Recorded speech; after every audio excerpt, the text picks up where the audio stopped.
Assalamualaikum warahmatullahi wabarakatuh. Salam sejahtera untuk kita semua. Perkenalkan, nama saya Desi Rahmawati Anwar, SEME, salah satu dosen di program studi manajemen Sekolah Tinggi Ilmu Ekonomi Pelita Buana.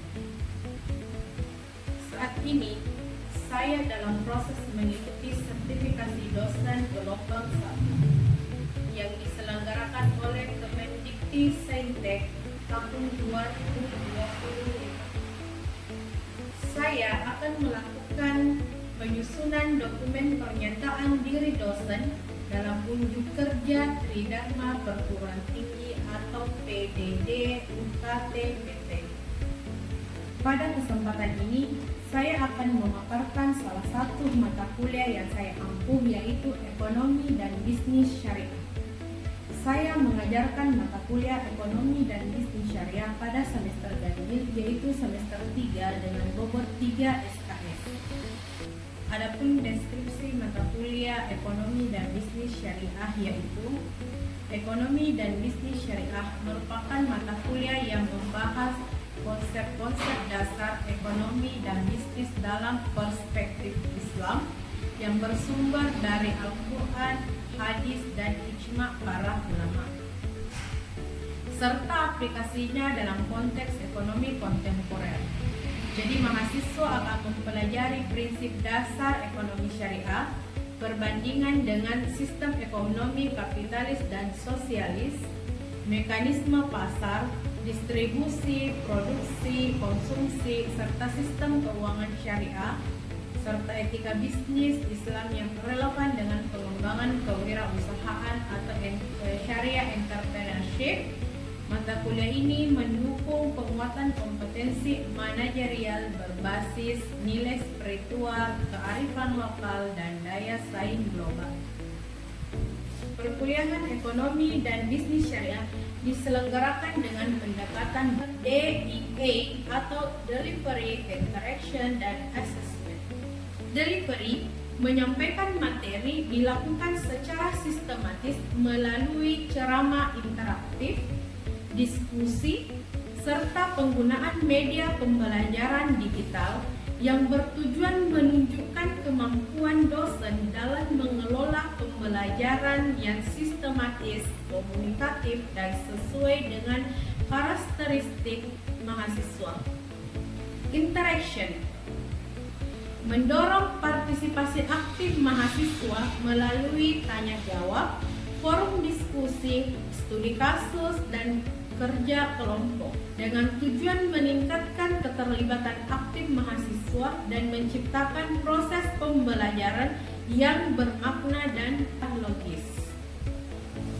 Assessment melakukan penilaian secara berkelanjutan melalui tugas individu, kuis, presentasi kelompok, serta ujian yang bertujuan untuk mengukur ketercapaian kompetensi mahasiswa secara komprehensif dan adil, serta membantu mahasiswa memahami kelebihan dan kekurangannya.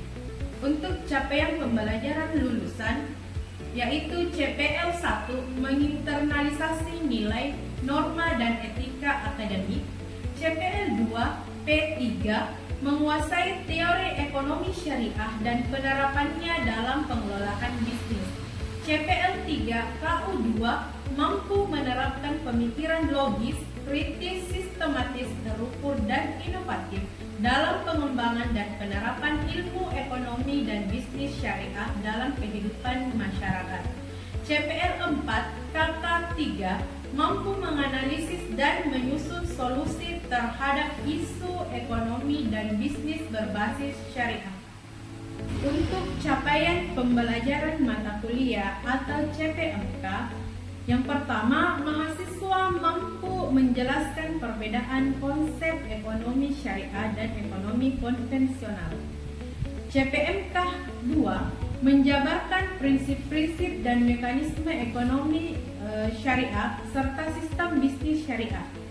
CPMK 3 menganalisis relevansi institusi keuangan syariah dan praktek bisnis halal dalam ekonomi kontemporer. Yang keempat, mahasiswa mampu merancang solusi kreatif dan berbasis nilai Islam untuk isu-isu ekonomi dan bisnis global. Untuk media pembelajaran pada mata kuliah ekonomi dan bisnis syariah ini meliputi referensi seperti buku, artikel ilmiah, studi kasus dan seminar-seminar yang terkait dengan ekonomi syariah ataupun terkait dengan bisnis syariah. Adapun materi pembelajaran dalam mata kuliah ekonomi dan bisnis syariah diantaranya adalah ruang lingkup ekonomi syariah, lalu prinsip dasar ekonomi syariah, kepemilikan dan distribusi, produksi dan konsumsi, kemudian mekanisme pasar, lalu ada ekonomi kapitalis dan ekonomi syariah, sistem ekonomi syariah, lalu ada prinsip bisnis syariah, lembaga keuangan syariah, peran UMKM, dan syariah entrepreneurship, dan yang terakhir adalah industri halal global. Penilaian dalam mata kuliah ini mencakup beberapa komponen. Yang pertama adalah kehadiran dengan bobot 20%, UTS dengan bobot 25%, UAS dengan bobot 25%, tugas atau presentase 20%, keaktifan 10%. Untuk tahap berikutnya, mari kita simak video pembelajaran mata kuliah ekonomi dan bisnis syariah. Terima kasih. Assalamualaikum warahmatullahi wabarakatuh. Baik, bismillahirrahmanirrahim. Assalamualaikum warahmatullahi wabarakatuh. Waalaikumsalam warahmatullahi wabarakatuh. Jadi bagaimana kabarnya hari ini? Alhamdulillah.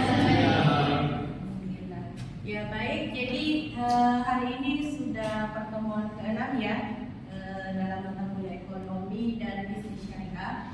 Jadi hari ini kita akan membahas tentang konsep produksi dan konsumsi dalam ekonomi syariah. Nah, sebelum kita memulai aktivitas hari ini, silahkan rekan mahasiswa sekalian kita berdoa dulu ya, meminta kesehatan, keselamatan pada hari ini. Baik, untuk itu berdoa dimulai. Oke, baik, doa selesai. Ya, jadi sebelum masuk materi ini pada hari ini, terlebih dahulu saya akan absen mahasiswa hari ini ya. Usman bin Sumardi hadir ya. Kemudian Irma Findahari, Musfira izin, Reski Aulia ada, Taufik Hidayat Ali, Andi Muhammad Rizki Hidayatullah, Irba Zakiratul Qulub, Muhammad Rifki ada, Sahal Al-Ghifari. Oke, jadi banyak ya teman yang kita hadir hari ini. Sekarang kita ke materi tentang konsep produksi dan konsumsi dalam ekonomi syariah. Jadi kemarin kan kita sudah mempelajari tentang prinsip-prinsip dasar ekonomi syariah, kemudian kita sudah membahas tentang apa itu ekonomi syariah. Jadi hari ini kita masuk ke dalam konsep produksi dan konsumsi di dalam ekonomi syariah. Nah, sebelum kita ke materi, jadi ada beberapa hal ya yang harus dipahami dulu oleh mahasiswa tujuan dari pembelajaran kita hari ini.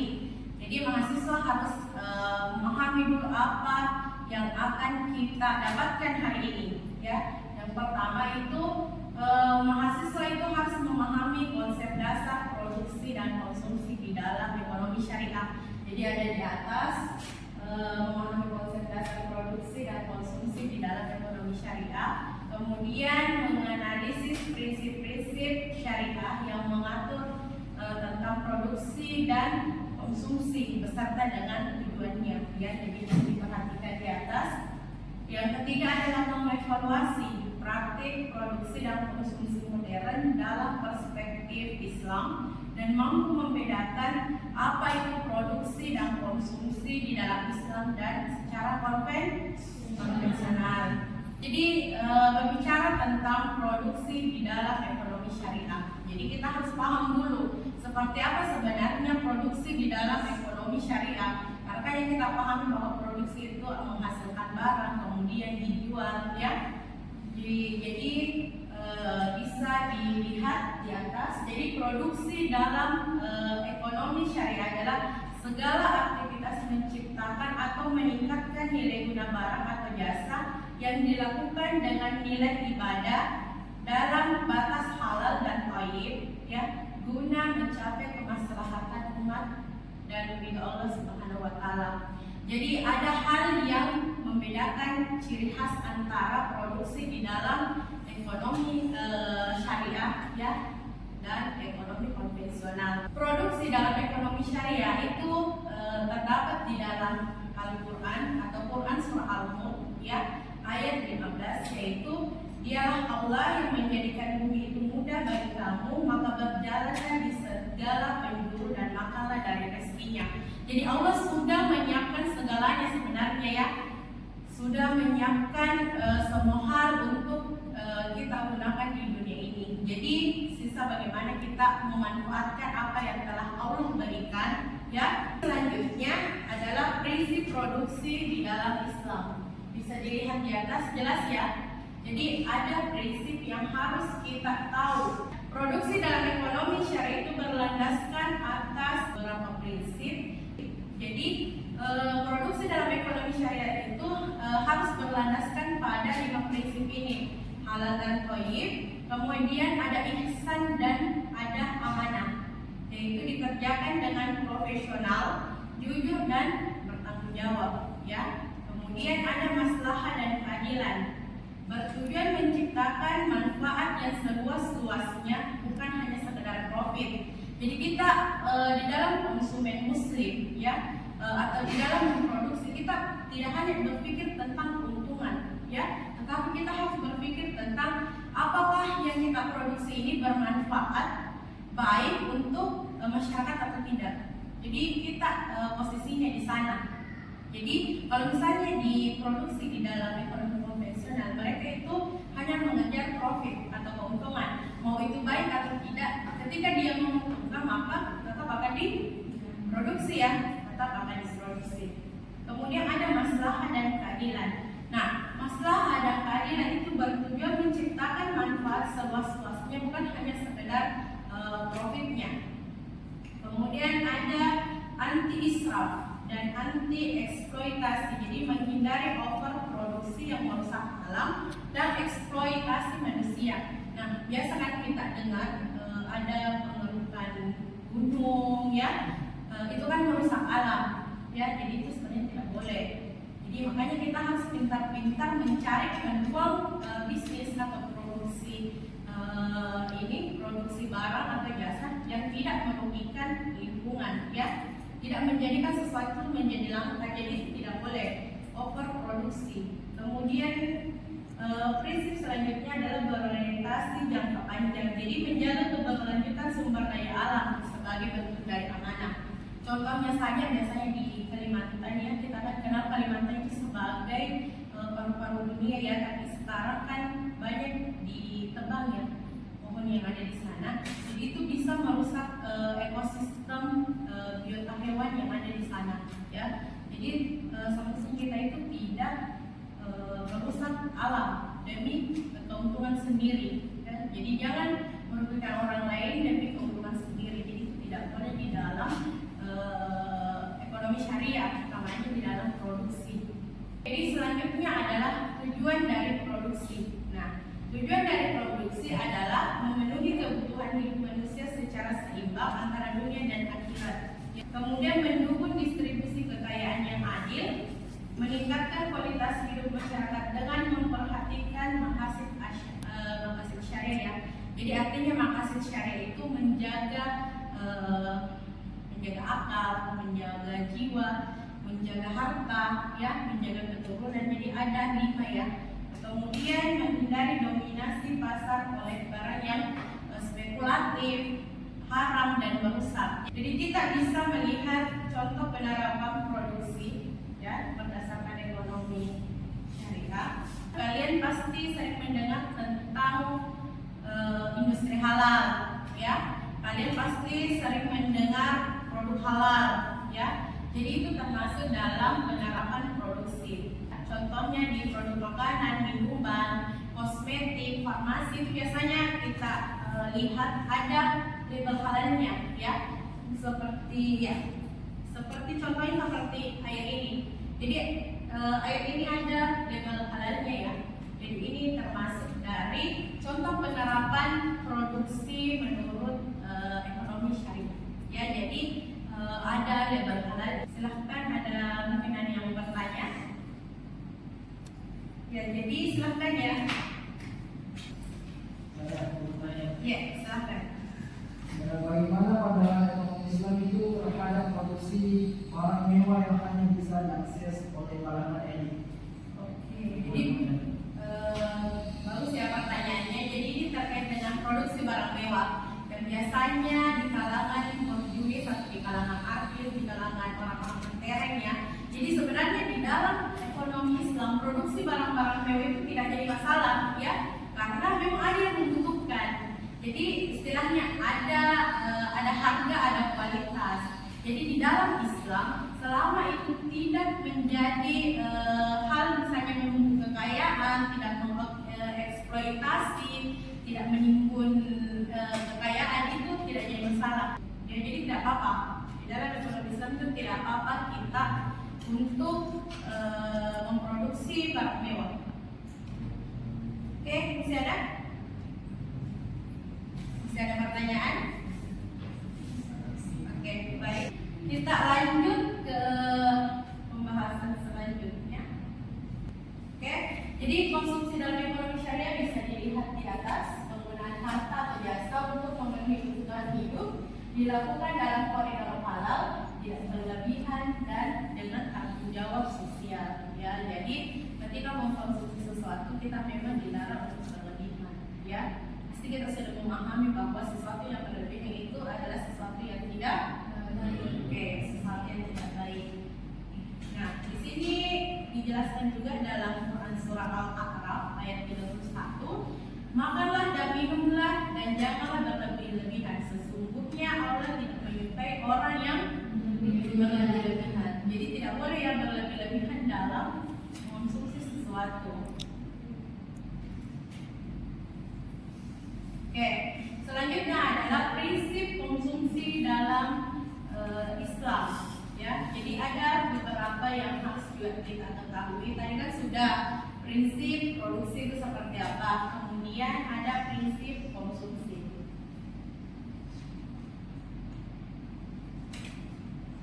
Oke, jadi ada halal dan thayyib.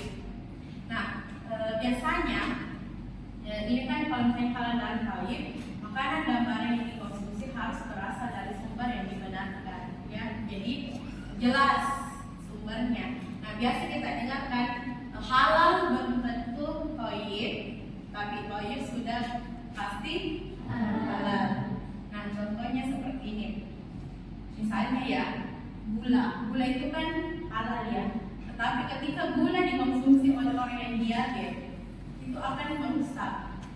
Jadi makanya halal belum tentu thayyib, tapi thayyib sudah berarti halal.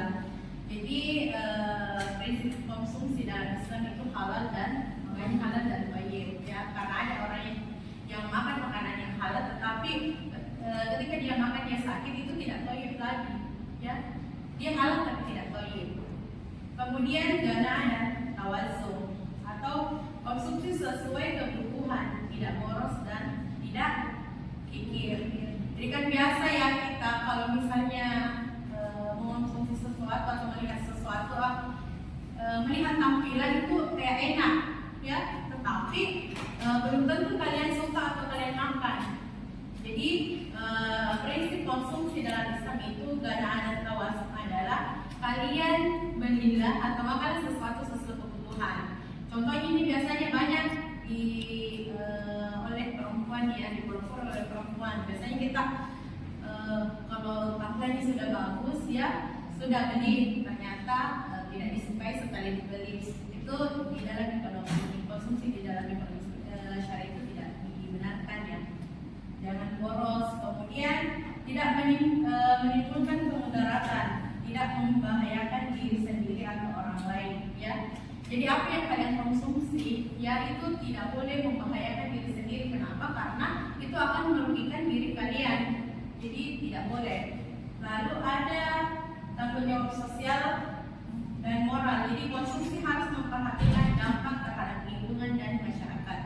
Nah, ini biasa banyak kita ketika beli sesuatu bungkusannya dibuang saja, ya. Jadi kita tidak tertib untuk membuang sampah. Nah, ini kan bisa merugikan lingkungan. Seperti ini, botol ini lama sekali terurai, ya. Jadi itu bisa mencemarkan lingkungan. Belum lagi ketika dibuang di selokan, itu bisa menimbulkan banjir. Sekarang kan sudah go green, ya. Kalau saya tidak salah di Makassar itu sekarang sudah mengurangi plastik belanja, ya. Jadi itu salah satunya dari tanggung jawab sosial, ya.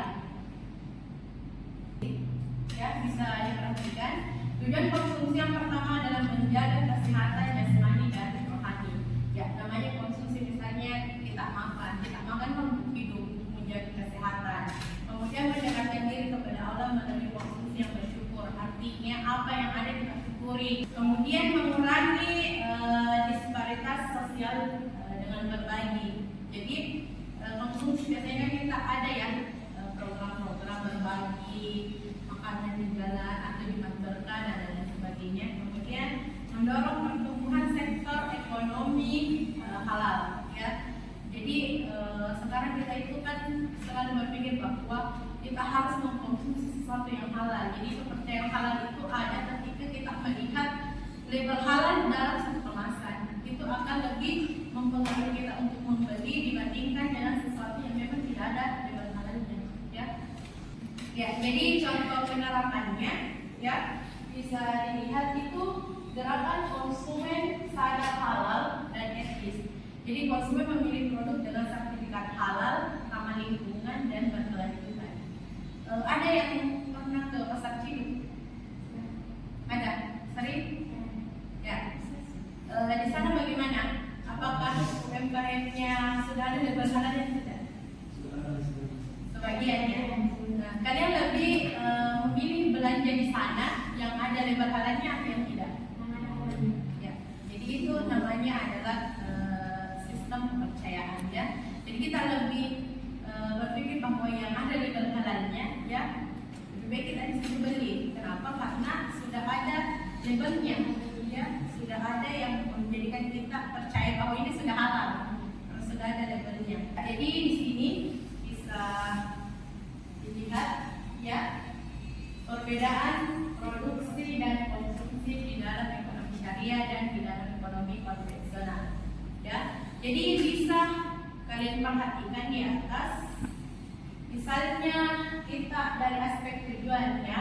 Nah, kalau di ekonomi syariah mencapai kemaslahatan umat dan ridha Allah, bukan hanya sekedar keuntungan atau profit. Nah, di dalam ekonomi konvensional itu maksimalisasi keuntungan. Jadi dia aspeknya dalam segi tujuan produksi itu hanya untuk keuntungan. Kalau di ekonomi syariah itu tidak hanya memikirkan profit, ya, tetapi juga apakah produksi kita ini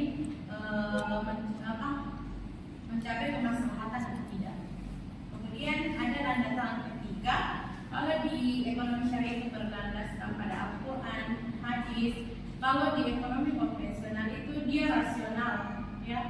Jadi dia tidak memikirkan hal-hal yang berbau syariah. Jadi jalan saja, gaskan saja, ya. Kemudian jenis produknya, kalau di ekonomi syariah itu hanya memproduksi barang dan jasa yang halal dan bermanfaat. Sedangkan di dalam ekonomi konvensional itu bebas diproduksi semuanya, mau itu barang yang haram, misalnya minuman keras, ya, semuanya diproduksi. Yang penting menghasilkan keuntungan.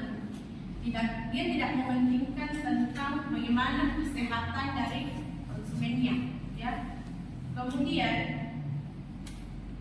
orientasi produksinya kalau di ekonomi syariah itu berorientasi pada dunia dan akhirat, tanggung jawab sosial dan lingkungan.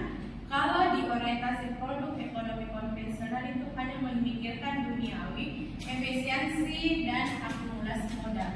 Jadi itu ya tadi materi kita tentang ekonomi dan bisnis syariah. Jadi pada kesimpulannya konsep produksi dan konsumsi dalam ekonomi syariah adalah bagian dari sistem yang integral, spiritual dan sosial. Jadi keduanya diarahkan bukan hanya untuk memenuhi kebutuhan manusia secara material, tetapi juga membentuk peradaban yang adil, beretika dan berkelanjutan. Jadi penerapannya semakin relevan di era sekarang, khususnya dalam menjawab tantangan krisis lingkungan dan ekonomi yang humanistik ya. Jadi mahasiswa sekalian, yang kita harus pahami itu apa itu produksi, apa itu konsumsi di dalam ekonomi syariah. Bagaimana kita memproduksi sesuatu yang tidak merugikan, bagaimana kita memproduksi sesuatu untuk kemaslahatan, dan bagaimana kita mengonsumsi sesuatu yang tidak berlebihan dan tidak boros ya. Jadi itu adalah inti dari materi kita pada hari ini. Oke, masih ada pertanyaan? Jika ada yang ingin bertanya silahkan sebelum kita akhiri sesi pertemuan hari ini. Oke, jadi tidak ada ya. Jadi minggu depan itu sudah pertemuan ke-7 ya. Satu kali lagi kita pertemuan lalu UTS. Jadi setelah UTS akan dibagi kelompok. Kita akan mulai melakukan sesi diskusi kelompok ya. Jadi setelah UTS mahasiswa saya akan bagi ya, saya kirimkan temanya bagi kelompoknya, nanti dikirim di grup ya, di grup kelas. Kemudian nanti tugas akhirnya itu kita melakukan tugas berbasis proyek. Jadi adik-adik mahasiswa nanti langsung ke lapangan. Jadi setelah menerima materi kita langsung ke lapangan, karena teori tanpa aksi itu tidak akan berjalan dengan baik ya. Jadi kalian juga harus praktis di lapangan. Jadi ada proyek di lapangan untuk kalian mensurvei ya, melihat secara langsung bagaimana sebenarnya penerapan ekonomi dan bisnis syariah di lingkungan kita ya. Oke baik, terima kasih ya hari ini mahasiswa sekalian, kalian luar biasa. Semua kita masih dipertemukan minggu depan. Ya, terima kasih untuk waktunya hari ini. Saya akhiri dengan